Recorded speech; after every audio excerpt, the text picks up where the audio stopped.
नमस्कार, Asian news देख रहे हैं आप। मैं हूं मनीष और हमारे खास प्रोग्राम सेहत संवाद में आपका बहुत बहुत स्वागत है। आज हमारे साथ मौजूद हैं गैस्ट्रो सर्जन और लीवर ट्रांसप्लांट के expert doctor Ajit Mishra ji.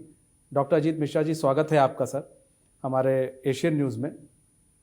Doctor Ajit Mishra ji, बहुत सारे सवाल हैं, उन सवालों का आपसे जवाब जानना है, चूँकि काफ़ी कहते हैं ना टेक्निकल सवाल होते हैं डॉक्टर्स के साथ जब बैठिए तो।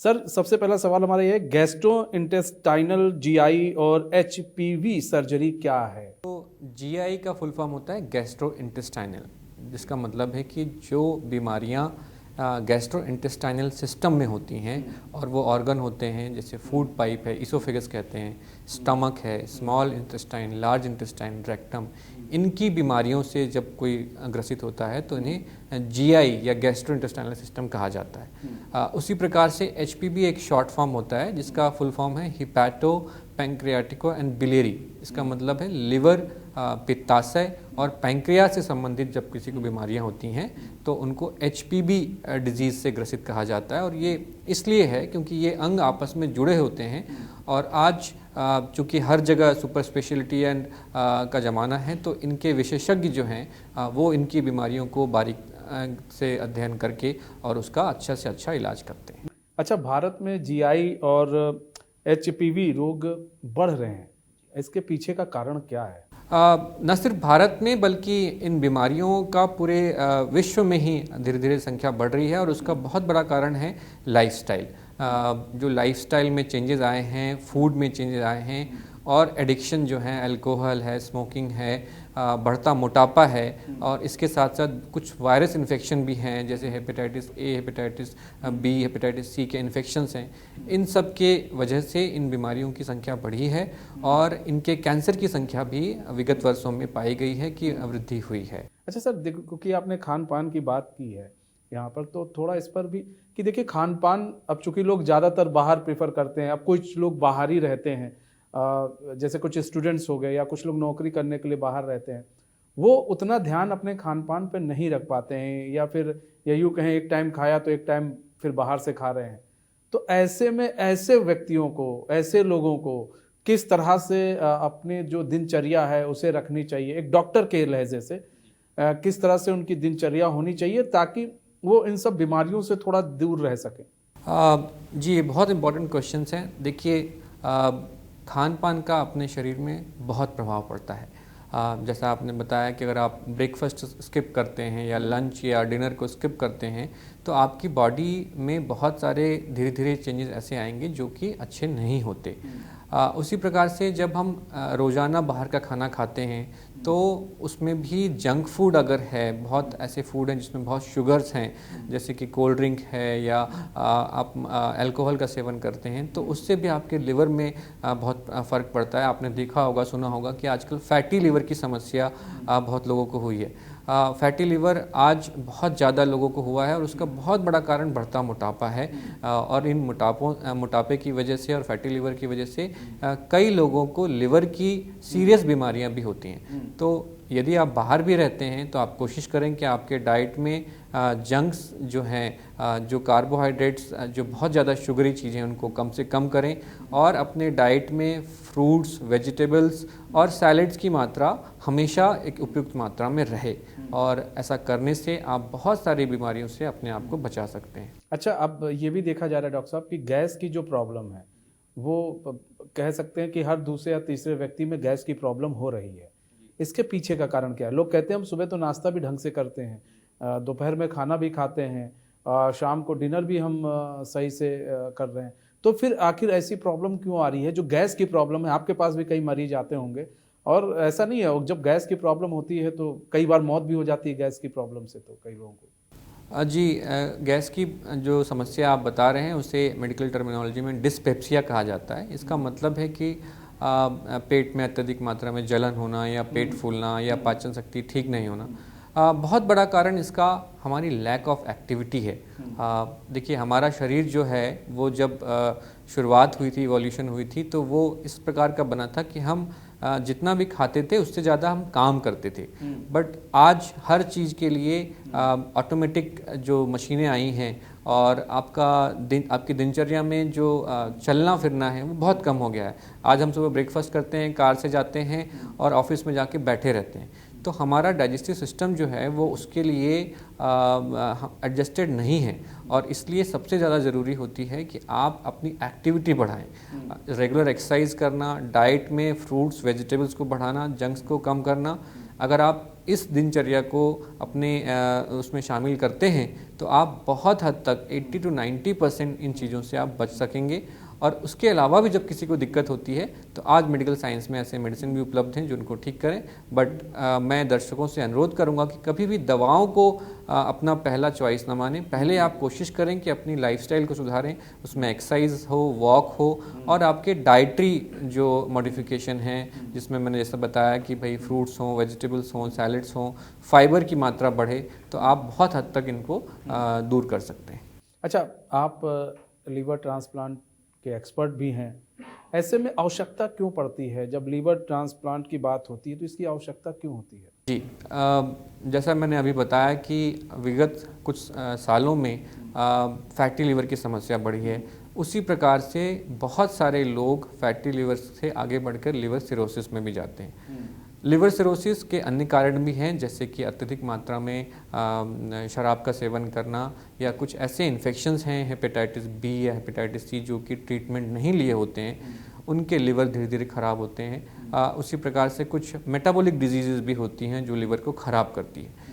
जब लिवर इस प्रकार से ख़राब हो जाए कि उसके अंदर अपनी जो उसका काम है, जैसे लिवर के बहुत सारे काम होते हैं, मोर देन 500 फंक्शन करता है लिवर, तो जब लिवर के काम बंद हो जाते हैं और उसके लक्षण आते हैं, जैसे कि पीलिया आना, पेट में पानी आना, बार बार खून की उल्टियाँ होना, शरीर कमज़ोर होना या बार बार वो मूर्छित होने लगते हैं, ऐसी स्थिति में जब उनका खुद का लिवर ख़राब हो जाता है, उस व्यक्ति को लिवर ट्रांसप्लांट की ज़रूरत पड़ती है, जिसमें उनके ख़राब लिवर को निकाल के एक नया लिवर लगाया जाता है।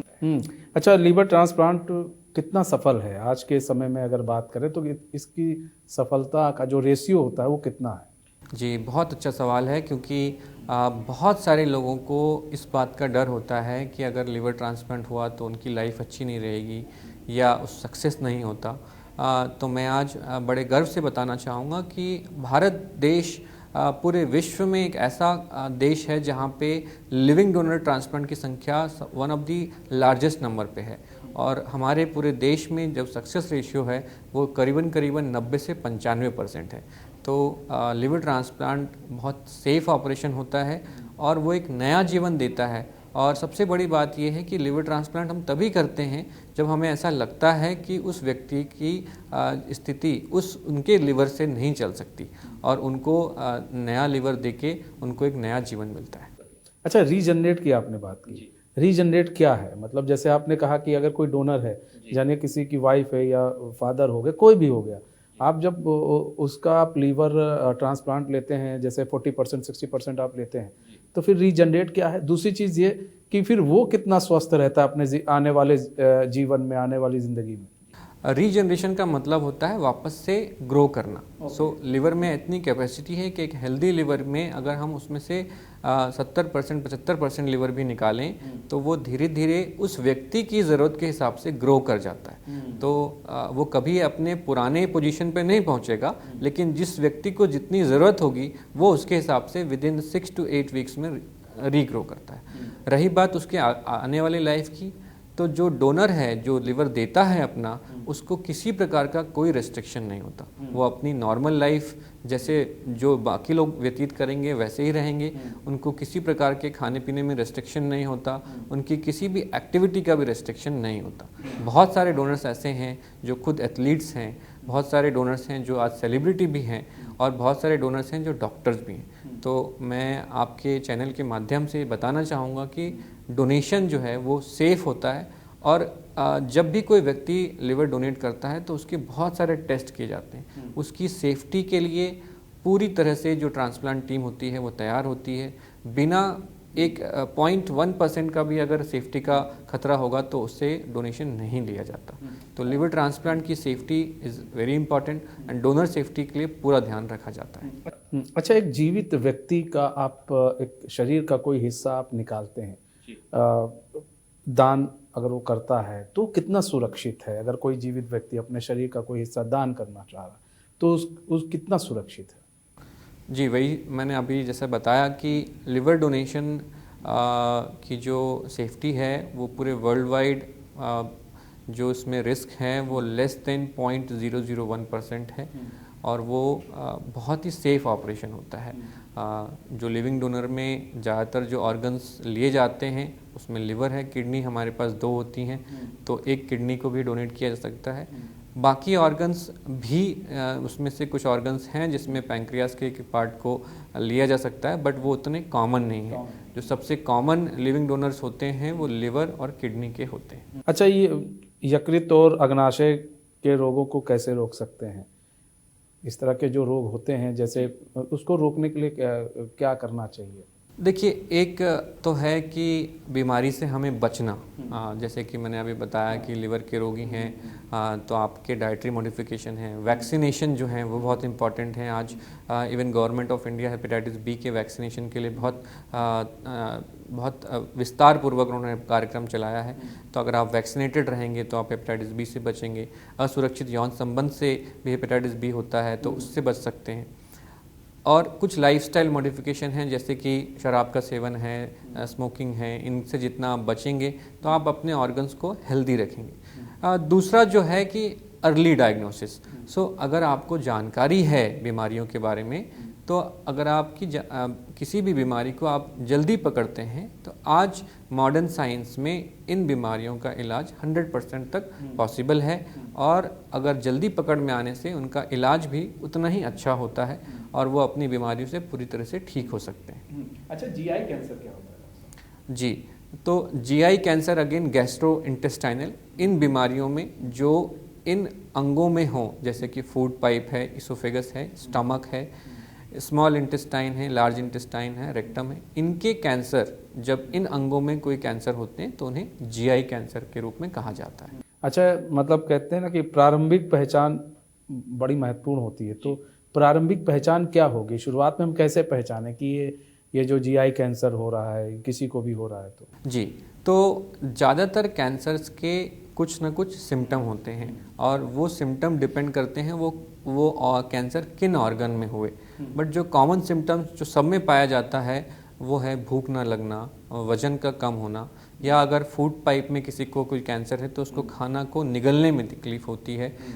स्टमक में होती है तो लोगों को बार बार उल्टियाँ होना, खून जो है वो ब्लड में जो लैट्रिन में ब्लड आना, ये सब गंभीर बीमारियों के एक शुरुआती संकेत होते हैं। इसके अलावा जैसे पैंक्रियास में है या पित्त की नली में कोई कैंसर होता है तो लोगों की आंखें पीली होने लगती हैं, पेशाब का रंग पीला होता है जिससे कि आम भाषा में पीलिया या जॉन्डिस कहते हैं। यूजुअली ये कॉमन सिम्टम्स हैं जिसमें अगर आप सही समय पर डॉक्टर के पास जाते हैं तो उनकी जांचें होती हैं और इन बीमारियों के लिए आज मल्टी मोडालिटी ट्रीटमेंट, मतलब हमारे पास कैंसर के लिए न सिर्फ सर्जरी बल्कि कीमोथेरेपी, रेडिएशन थेरेपी और इम्यूनोथेरेपी जैसी सुविधाएं उपलब्ध हैं।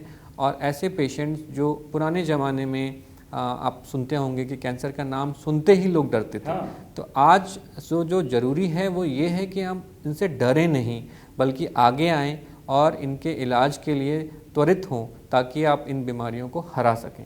तो डरना नहीं है, हराना है। लेकिन डॉक्टर साहब, ऐसा है कि लोग सरकारी अस्पताल का रुख ज़्यादा करते हैं जब ऐसी बीमारी होती है, क्योंकि प्राइवेट हॉस्पिटल्स में महंगा बहुत हो जाता है। लोग कहते हैं कि भाई वहाँ जाओ तो फिर इतनी महंगाई है, ऊपर से इतना पैसा लग जाता है कैंसर में, सब कुछ बर्बाद हो जाता है। तो ऐसे में जब ऐसे कुछ लोग पेशेंट आते हैं तो आप लोग किस तरह से ट्रीट करते हैं? आप लोग क्या सजेशन देते हैं? और कोई गरीब व्यक्ति आ गया, अब चूंकि अब हॉस्पिटल है तो हर तरह के मरीज आते हैं, कोई गरीब व्यक्ति आ गया तो फिर उसे आप लोग किस तरह से ट्रीट करते हैं? देखिए, हमारे लिए कोई भी पेशेंट होता है, या वो गरीब हो या पैसे वाला हो, इससे फ़र्क नहीं पड़ता। सबसे पहला इम्पॉर्टेंट है कि उसकी बीमारी को हम देखें कि उसकी बीमारी क्या है, उसका सही ट्रीटमेंट क्या है। अगर वो ट्रीटमेंट हमारे पास संभव है तो हम हर व्यक्ति का इलाज करने की कोशिश करते हैं। और इसके लिए आज जब भी ऐसी ज़रूरत पड़ती है तो बहुत सारी संस्थाएं हैं जो आगे आती हैं इन मरीजों के इलाज के लिए, हम उनको अप्रोच करते हैं। हमारी सरकार भी उनके इलाज के लिए तत्पर रहती है। मुख्यमंत्री विशेष सहायता योजना है, आयुष्मान कार्ड हैं, जहाँ से जो मदद मिल सकती है उस मदद को लेके हमारा प्रयास रहता है कि हर एक जो मरीज़ है जो इन बीमारियों से ग्रसित है वो कभी किसी भी पैसे के अभाव की वजह से उसका इलाज ना हो, ऐसा नहीं होना चाहिए। और ऊपर वाले के आशीर्वाद से आज तक हम सफल रहे हैं। अभी हमने रिसेंटली एक 4 साल के मासूम बच्चे जिसके लिवर में कैंसर था उसका इलाज किया, उसका ऑपरेशन किया, आज वो स्वस्थ है। आपको जान के बहुत अच्छा लगेगा कि बहुत सारी संस्थाएं आई कि हम इसके लिए मदद करेंगे और उसका इलाज पूरी तरह से सफल रहा। तो पैसे के अभाव से मेरा मानना है कि किसी को भी ऐसा नहीं होना चाहिए कि उसका इलाज नहीं हो पाए, और आईएलएस हॉस्पिटल इसके लिए प्रतिबद्ध है कि जो कोई भी पेशेंट हो उनका इलाज हम कर पाएँ। बड़ी अच्छी बात है डॉक्टर साहब, और ये बड़ा सुनकर भी अच्छा लगता है और लोगों को भी सबक लेना चाहिए कि पैसे के अभाव में किसी भी पेशेंट को आप अपने दरवाजे से ना खाली हाथ ना भेजें।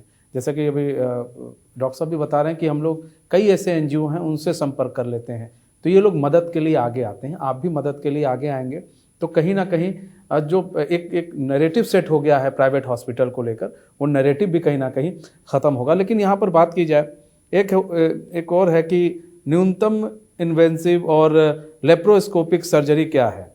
आपने देखा होगा आपके परिवार में भी अगर किसी को आज से 10 साल 15 साल पहले ऑपरेशन होते थे तो बड़े चीरे लगते थे।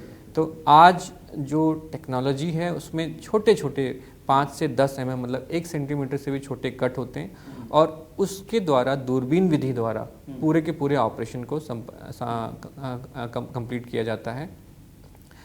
जब किसी को बड़ा चीरा नहीं लगता तो छोटे चीरों से ऑपरेशन करने से फ़ायदा ये है कि उनको दर्द कम होता है, रिकवरी फास्ट होती है और वो अपने वर्क लाइफ को बहुत जल्दी रिज्यूम करते हैं। आज ख़ास बात ये है कि बड़े से बड़े ऑपरेशन, चाहे वो पैंक्रियास के कैंसर के हों, लिवर के कैंसर के हों या कोई भी जीआई या एचपीवी कैंसर, इन सब को आज मिनिमल इन्वेसिव मेथड या लेप्रोस्कोपिक विधि द्वारा किया जाता है। और इस विधि के द्वारा करने से पेशेंट की रिकवरी भी फास्ट होती है और अगर उनको आगे की थेरेपी की ज़रूरत पड़ती है तो वो जल्दी से जल्दी अपना थेरेपी शुरू कर पाते हैं। अच्छा, महंगा भी होता है लेप्रोस्कोपी सर्जरी, और ये काफ़ी महंगा भी होता है। तो फिर आप मतलब सजेस्ट करते हैं कि नहीं, आप जनरल सर्जरी भी, हम ओपन सर्जरी भी कर सकते हैं या फिर लेप्रोस्कोपी सर्जरी, लेकिन चूँकि अभी ये हाईटेक चीज़ें आ रही हैं मार्केट में, इससे थोड़ा पेशेंट्स भी ये रहता है कि चलो सही हो जाएंगे, जल्दी सही हो जाएंगे चीज़ें, तो किस तरह से समझाते हैं पेशेंट को? देखिए, अगर हम कॉस्ट की बात करें तो बिल्कुल ओपन सर्जरी या कन्वेंशनल सर्जरी थोड़ा सा कॉस्टली ज़रूर होगा, लेकिन आप ओवरऑल कॉस्ट देखें, अगर कोई पेशेंट 2 दिन में डिस्चार्ज हो रहा है और वही पेशेंट ओपन सर्जरी से 10 दिन में डिस्चार्ज हो रहा है तो 8 दिन का एक्स्ट्रा स्टे, एक्स्ट्रा दवाइयाँ जो होती हैं वो सर्जरी के उसमें कॉम्पनसेट होती हैं। तो मैं एक्चुअली देखा हूँ कि लेप्रोस्कोपिक सर्जरी से जब इन बड़ी बीमारियों का इलाज किया जाता है तो ओवरऑल कॉस्ट लगभग एक ही आता है। हाँ, सर्जरी का अगर अलग से देखें तो ज़रूर कॉस्टली होगा, but overall cost includes hospital stay, medication, वो लगभग बराबर आती है। मतलब लगभग सब चीज़ बराबर ही हो जाता है। अच्छा, ये जो अभी हम लोग न्यूनतम इन्वेसिव सर्जरी की बात कर रहे थे, इसके लाभ क्या है सर? ये होता क्योंकि अभी हम लोग को भी नहीं पता, मैंने पहली बार सुना ये चीज़। अगेन जो नाम ही है इसका वो है मिनिमल इन्वेजिव, ताकि आपका चीरा छोटा से छोटा हो। आज जो एडवांस टेक्नोलॉजी है उसमें बहुत सारे टेक्नोलॉजी आई हैं, जैसे 3D सिस्टम है जिसमें हमको सर्जरी को अच्छा से अच्छा करने की सुविधा मिलती है। इमेजिंग में 4K इमेजिंग है जिसमें और क्लियरिटी मिलती है। तो एक तो सर्जरी और अच्छी होती है और दूसरा जो सबसे मेन है वो रिकवरी। देखिए, किसी का भी कोई ऑपरेशन हो तो उसका डर क्या होता है? उसको होता है कि मेरे को सर्जरी के बाद पेन होगा, सर्जरी के बाद उसकी क्वालिटी ऑफ लाइफ अच्छी नहीं रहेगी, या वो काम में बहुत लेट पहुंच पाएगा। अगर कोई मेहनत करता है, फार्मर है, अगर उसको 1 महीने तक काम नहीं कर पाए तो उसकी रोजी रोटी 1 महीने की नहीं रह पाई। लेकिन उसी चीज़ को जब हम मिनिमल इन्वेसिव तरीके से करते हैं तो उसको पेन लगभग ना के बराबर होता है। ज़्यादातर पेशेंट 6 घंटे ऑपरेशन के पश्चात वॉक कर सकते हैं, सेम डे उनको खाना स्टार्ट होता है, 2 दिन में वो घर चले जाते हैं और within a week they resume their activity. तो उनका जो वर्क लाइफ का जो लॉस है वो मिनिमल हो जाता है। सो ये इसके फ़ायदे हैं कि minimal pain and early recovery, and that is the beauty of minimal invasive और लैप्रोस्कोपिक सर्जरी। अच्छा, क्या सभी जीआई और एचपीवी सर्जरी जो है, अभी हम मिनिमल जो इन्वेंसिव सर्जरी की बात करें, की जा सकती है उसके द्वारा? जी, लगभग 90 से 95% जो ट्यूमर्स हैं इनके, वो आज हम लैप्रोस्कोपिक विधि द्वारा ही करते हैं। अच्छा, अच्छा, ये जो क्या रोबोटिक सर्जरी की बात करें और लेप्रोस्कोपी से बेहतर है क्या जो रोबोटिक सर्जरी होती है? ये डेफिनेटली मेडिकल साइंस का एक और एडवांस टेक्निक है जिसमें सर्जन्स के लिए भी और कंफर्ट होता है और अल्टीमेटली वो एक पेशेंट को एक बेटर आउटकम की ओर ले जाता है। अच्छा, इराज प्रोटोकॉल क्या है? ईराज, माफ कीजिएगा, ईराज प्रोटोकॉल क्या है? इसका मतलब है कि सर्जरी के पश्चात पेशेंट को कैसे जल्दी से जल्दी रिकवरी मिले।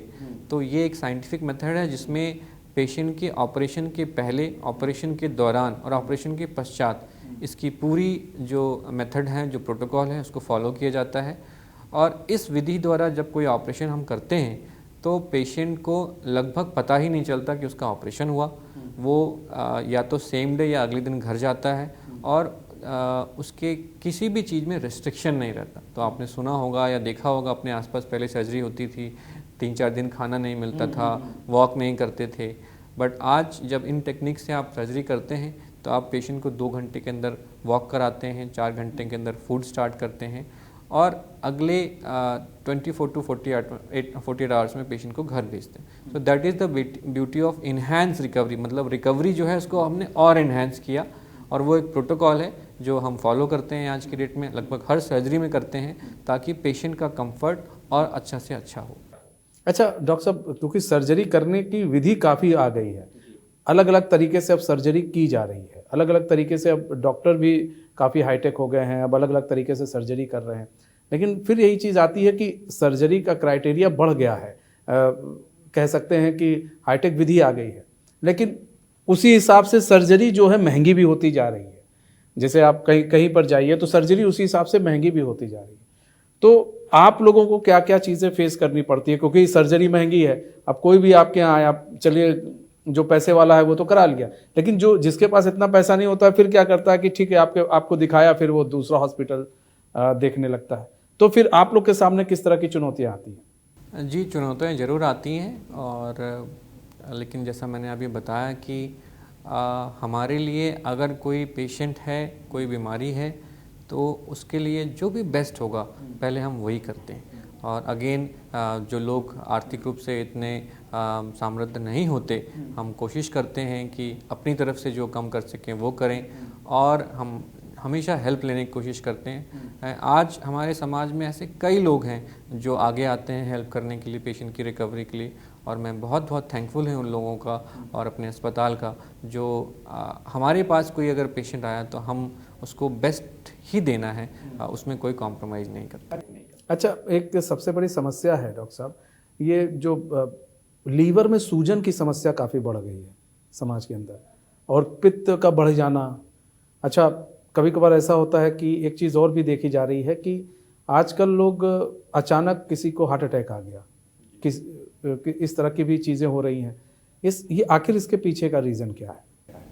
देखिए, लीवर में सूजन का जो मोस्ट कॉमन रीज़न है आज, वो फैटी लीवर ही है। इसके बारे में मैंने भी चर्चा की कि लीवर में फैट का डिपॉजिशन, और उसका प्रमुख कारण है बढ़ता मोटापा और हमारी लाइफस्टाइल, क्योंकि जैसे आपकी पेट में चर्बी जमती है उसी प्रकार से लिवर में भी फैट का डिपॉजिशन होता है, और उसी वजह से लिवर सूजा हुआ कहते हैं। दूसरा सवाल जो था हार्ट अटैक का अधिक होना, तो बहुत बड़ा कारण है स्ट्रेस का, लाइफस्टाइल का, और अनचेक्ड रह जाना। तो कई बार लोगों को थोड़े थोड़े सिम्टम्स होते हैं, बट वो उसको इग्नोर करते हैं चेस्ट पेन को कि भाई वो किसी और वजह से हुआ, और फिर सडनली कभी हार्ट की कोई नस ब्लॉक होती है और वो मैसिव कार्डियक अटैक की ओर जाती है, और फिर उसकी वजह से उनको नहीं बचाया जा सकता।